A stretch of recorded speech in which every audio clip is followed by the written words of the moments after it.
Well, hello everybody. So today is going to be a video on why I am a minimalist. Now, if you don't know, um, minimalism is basically where you don't spend a lot of. This is kind of different from the art style of minimalism. This is a lifestyle. So minimalism is where you spend little money on like on a car, and little money on a house, like to rent or buy. My family has personally been transitioning to minimalism over the years. Eventually, the goal is that my father, he's going to move into a cabin out in the middle of the wilderness, and he's going to work on the property every single day. And he's going to get like an SUV, but that's because he needs to transport large amounts of food and shit like that back to the campsite. But he's gonna get like a really cheap used SUV. He's not gonna have like one of these fancy houses, right? He's going to be building out there a cabin for himself. As for me, I'm thinking about moving to the Northeast or Midwest. I'm thinking like Pennsylvania, skip New York, fuck New York, New Hampshire, Maine, Vermont, maybe like small states that have kind of high amounts of liberty. I don't know if Pennsylvania does, but the Northeast and those smaller states do. So minimalism, why I like it. So you get it, right? Instead of a luxury $70,000 pickup truck, you get a $1,500 piece of crap used shitty vehicle, right? That works well. That can go 100,000 miles more. Instead of a $600,000 house, you are spending $700 or $800 at a trailer park, or you're even spending $400 to $500 living with somebody else, like a roommate, right? So, or you're getting one of those miniature homes that costs a good $60,000 or $70,000 total, and you're paying outright. Although you have to place it somewhere. So these are examples of minimalism. Also, not having a lot of clothes, not having a lot of clutter in your house. So it kind of connects with the lifestyle. But basically, not spending a lot, not having a lot of clutter in your house, and freeing up a bunch of money to be able to enjoy life and do other things. So many Americans, as you know, are spending their money on things they don't need. There are some people at the bottom of the social ladder that really do struggle to get up. I realize there is a thing is too poor to rise up, and it's very hard for some people to.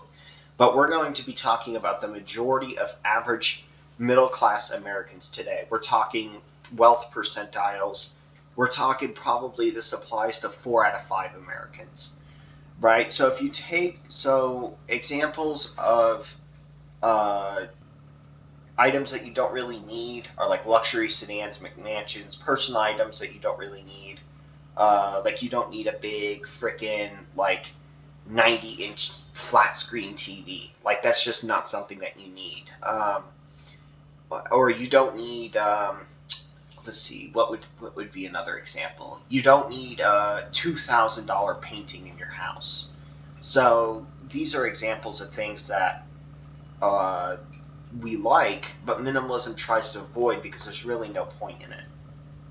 So if you take a look back at my video on compound interest, you'll find how true that it is that when when small expenses can really add up quickly and take away 10 to 15% of your post-tax salary, and you don't even realize it. But with larger purchases, such as subscriptions you never use, um, maybe some grocery store spending habits, like some bigger spending habits, um, you'll realize just how much more true that this story is, that most people can cut back when you start looking at both their small and large scale expenses. Um, because, like I said, it's quite common for this to happen where an American will 5 days a week they'll go get a $6 coffee, and if you do the math, 30 times 52, so that would be $1,560. It would be $1,560 a year doing the mental math, because 30 times 50 is 1,500, and then 30 times 2, that additional 2, is 60. 30 times 2 is 60. So $1,560 a year. So we saw like how these small expenses, when it's a $60,000 a year salary, that's $1,500 a year. That's a lot of money, especially when you apply compound interest and other things, right? So there are bigger things that Americans spend their money on, like eating out, like um, getting a new luxury sedan, getting a house that they they spend a third of their money on, or half their money on, because the rule is you could spend to a third on rent. But this should be emphasized, is that it's not required, and there are many more benefits to not doing that and actually using the money for other things besides housing. So if you take a look, for example, there have been studies conducted where they followed people throughout their house, and that sounds a bit invasive, right? But they consented to it. And these people that have big houses, they don't use like 90% of the space. And this is space that you pay for. You pay actively for the appliances, like heating and air conditioning, and you pay for in terms of square footage and space. So these big expenses, like luxury sedans, big houses, getting a $2,000 painting in the house, or getting a $500 or a $800 flat screen TV, getting a $60 gaming mouse when a cheaper one works just fine. These bigger expenses can really add up, and most Americans, I know this sounds ridiculous, but most Americans can actually afford to cut things, and they spend money that they don't need to on various items. I had a disagreement with my leftist friend about this, who thinks that so many people struggle from poverty and being able to live a minimum wage. But a lot of the middle class, and I'm not talking about the extremely poor, I'm talking about like the working to middle class Americans, they often like to spend a lot of money on rent, children they can't afford. They Now listen, okay? When it comes to children, some people say, "Well, I will never be able to have the chance to have a child.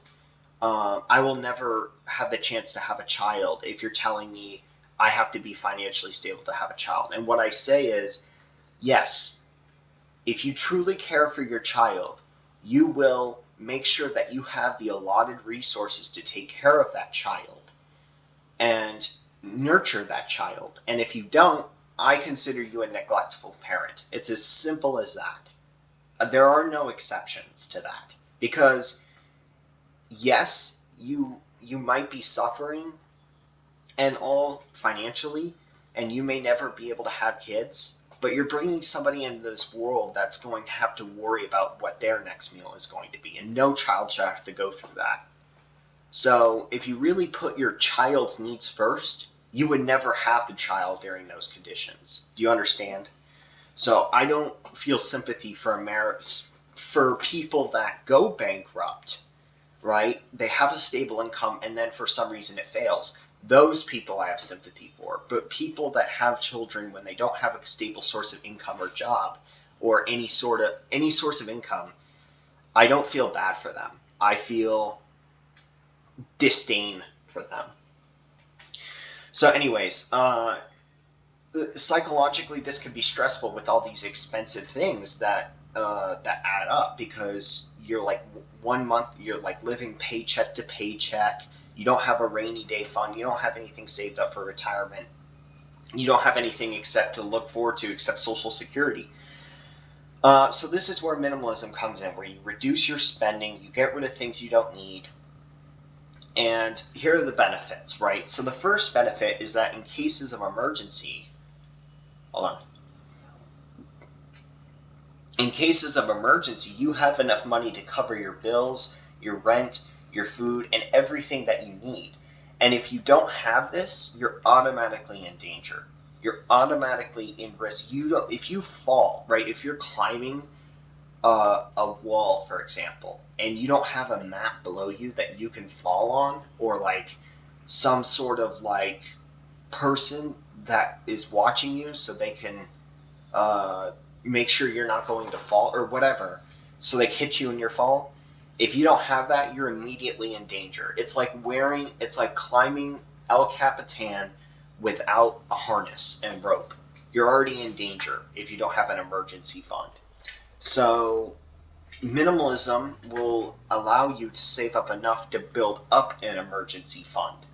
The second benefit is that it offers a level of protection from your boss, and this is a big one. So minimalism this is what people don't know about me. I'm a right-winger when it comes to the economy, but on a personal level, I live what would be considered a leftist lifestyle, or I'm planning to. Minimalism in a lot of ways leans more towards the left than the right.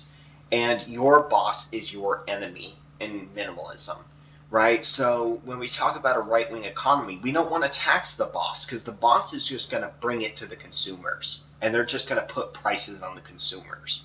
There's no way to get rid of your boss, right? Whether it's the state, whether it's the corporations, there's always going to be an elite society, elite class that's going to rule over you. In America, it's corporate bosses. In the Soviet Union, it was Soviet officers, but the difference is there was no chance of prosperity without going through the government and the Soviets. So we have the best system, right?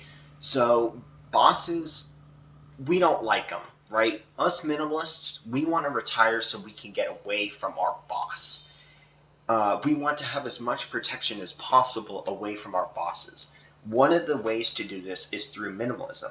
Because let's say you make $50,000 post-tax and you're able to live on $30,000 a year. It means you save $20,000 a year. And if you work for 6 years, or if you work for 6 years, right, and you save $120,000 and you live off $30,000 a year, that means you have 4 extra years of salary. If something goes wrong, like for example, you don't like your boss, you can quit and you can find another job. Now, that's not a guarantee. It's not a guarantee that you'll find another job, but hardly anything in life, if you think about it, is not a gamble. Basically, everything in life is a gamble and is by chance, and anybody that tells you otherwise is lying to you. There's nothing that we can promise that will be 100% guaranteed. So, it is a chance, but you have protection from your boss because you're not living paycheck to paycheck. So you have time. So if something goes wrong at your work, like you get fired or you decide to quit, you have enough savings to support your lifestyle for several years. And this gives you more power over your boss because if your boss is manipulative and abusive to you, you have enough now to say, you know what, go fuck yourself. I'm going to support myself. I'm going to go have, I'm going to live off my own income because I have enough. And there's no risk of eviction. There's no risk of your lights being shut off, your water being shut off, your air and heat being shut off. The third benefit is that I thought I lost connection, is that you're psychologically free from a consumer's culture. So you may think that I'm capitalist, but I'm some sort of advocate for mega consumerism. But that's not the case, at least personally, right? I'm more for an export production-y kind of economy, like society. Like back in the 50s, for example. When you look at people that spend as much as they make and rely on having certain luxuries or items that make them happy, that are expensive, it truly doesn't really make them any happier, right? So, like having a big house, for example, it doesn't really make you any happier. The best that it does is it declutters your life because you have more space, right? And it's a little cleaner because you have more space. You're not crammed in a small environment. And really, most of that is due to the fact that we have too much clutter around our houses. Our houses could be more spacious feeling, like it's some sort of big mansion almost, I would say. If we just cleaned it up, right, and we just had plenty of room and we cleaned up our clutter, it would clear up our minds and we would be much more psychologically happy. And that wouldn't require a $600,000 or $700,000 3 or 4,000 square feet or 3 or 400 square meter house, right? Yes. 10 square feet is 10.7 square feet is approximately 1 square meter. I know that off the top of my head. So when we think about the top 1%, they're not really happy. Like, their houses that they buy, and they rely on luxury as their total happiness, but it doesn't really grant them much, right? The biggest thing that you can capitalize on are places and people. Those are the biggest things that matter in life, which is traveling to locations, making memories, and visiting nice people that will be far more complex than an Xbox gaming system, for example. And people always will have that advantage over some expensive technology. The fourth benefit is potential early retirement. With something like a 5 to 6% CD or money market account, you could live off the money and never have to work again. You will ultimately be eligible to retire at an early age. Just be aware of Social Security benefits for 40 quarters. So decide if you're going to have Social Security benefits cut off. You have to work 40 quarters for Social Security, and to get full Social Security benefits, you have to claim your Social Security by age 62. You're eligible for full benefits.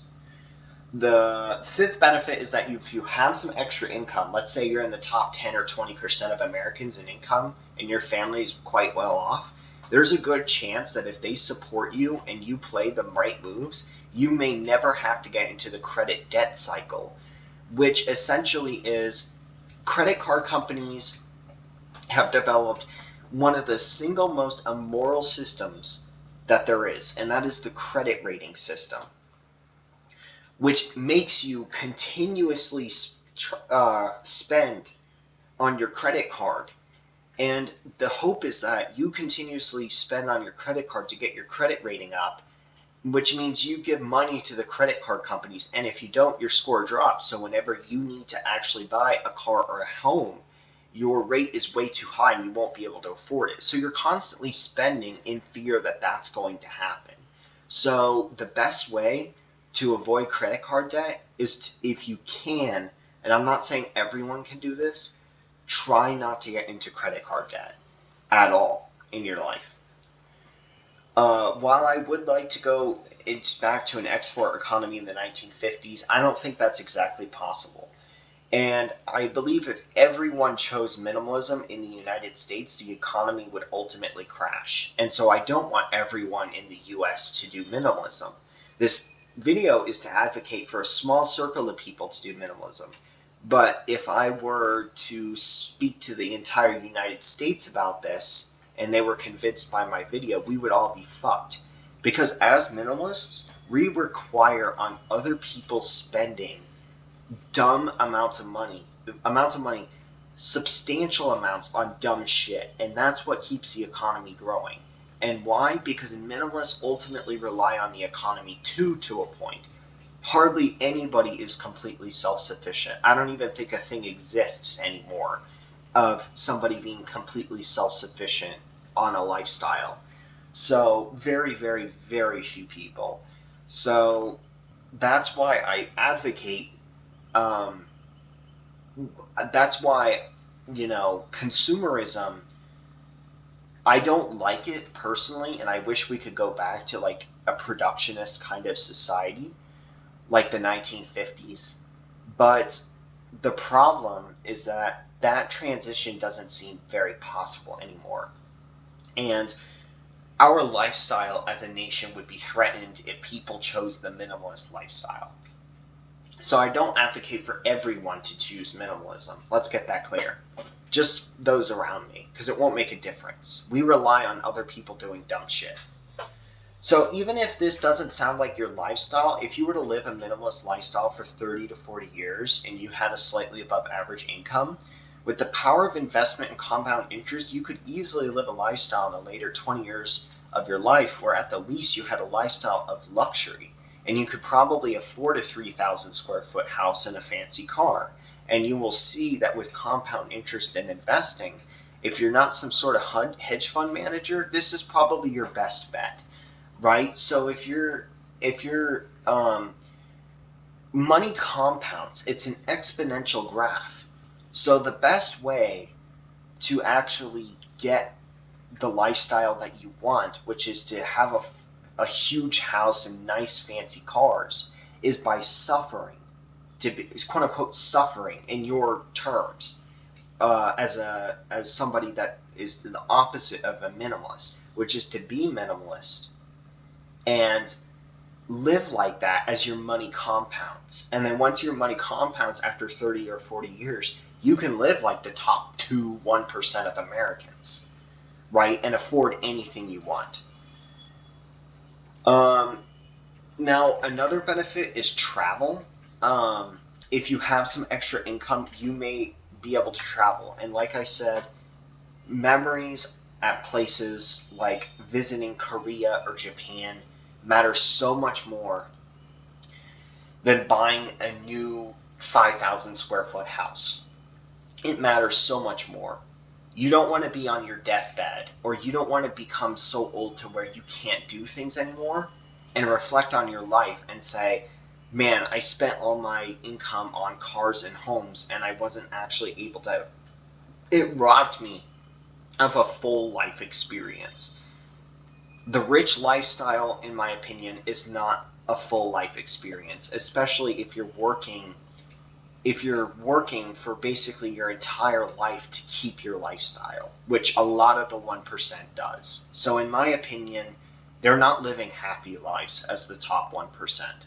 They're certainly living better lives than the bottom 1%, but I feel like that those kinds of people that are smart enough to recognize that money only goes so far, and you can use money, extra income, to actually make memories and go places and live your best life, and early retire so you can do basically whatever you want. I think those people are the smartest and happiest in society, and that's who I want to be. So I don't agree with the idea. A common criticism is that minimalism requires you to have more money, which is one of the stupidest arguments that you can possibly make. Reducing expenses and clutter does not require more money. You can make the argument that people may not be able to cut back very much because they're already living on quote unquote pennies, to where they're not able to do anything because they live paycheck to paycheck and they're spending all their money on a studio apartment. That may be true in the cities. I disagree with it. You could say there are not many cutbacks you can make, and that's much more of a valid argument. And I'm willing to have that discussion. But as far as it requires more money to be minimalist or privilege to be minimalist, that is complete bullshit. That is one of the most bullshit answers I've ever heard. Cutting back money does not require you to be richer. Why am I someone that doesn't want a top 1% lifestyle? Because people aren't actually happy with their big homes and nice cars, and it doesn't bring happiness like people in places and community. These people will continue to work for the rest of their lives to afford their lavish lifestyles. And these are cold, hard businessmen who are going to die, and they're going to have great sums of wealth that aren't spent up, and they're going to spend every last minute working until they die. And the top 1% does this because they see net worth as a game, essentially to compete with one another. So some people enjoy that, but most people wouldn't. I don't want to be somebody of that caliber. All right, see ya, everyone.